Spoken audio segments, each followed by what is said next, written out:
अगर आप चाहते हैं दिल म्यूजिक मोतिहारी का ऑडियो वीडियो सबसे पहले आप तक पहुंचे तो मेरे चैनल को सब्सक्राइब करें और बेल आइकन को दबाना ना भूलें। म्यूजिक बॉय एक थे राजा राजा संगवा में ले पराका उड़ाई गो मन छोटे जे बंगनी हम पूरा भइल चल मयसो घाटे घाटे चल मयसो घाटे चल मयसो घाटे जे मंगनी हम पूरा भइल चल मयसो घाटे जाई बाजारे किन के लाई दौरा दरब माते राजा संगवा में ले में पराका उड़ाइब हम छठ घाटे राजा संगवा में ले में पराका उड़ाइब हम छठ घाटे जे मंगनी हम पूरा भइल चल मयसो घाटे जाई बाजारे किन के लाई दौरा दरब माते राजा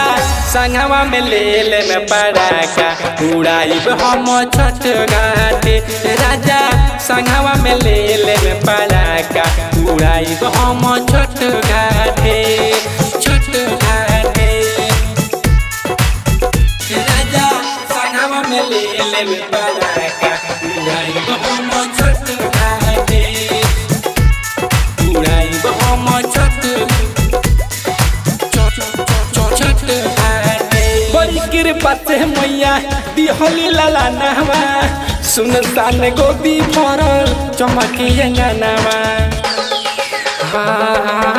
बड़ी कृपा से मैया दिहली लाला नहवा सुनसान गोदी भरल चमकिए गानावा दिल से पूजा जी भी कैले भगिया जागर बाटे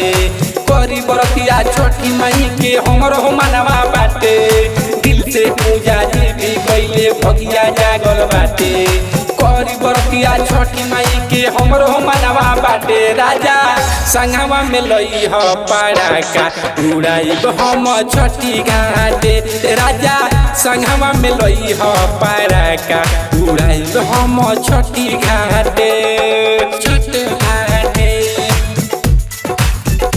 राजा संगवा में ले पराका उड़ाइब हम छठ घाटे म्यूजिक बॉय एक थे राजा उड़ाइब हम छठ घाटे रही तोरे अवध किशोर पिया सुनी बात के माई के चरनिया में टेकिया अपन माथ के हाँ रही तोरे अवध किशोर पिया सुनी हमरा बात के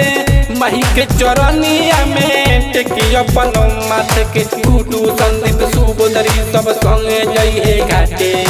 माथे दौड़ा लेके चली रहू हमारा साथे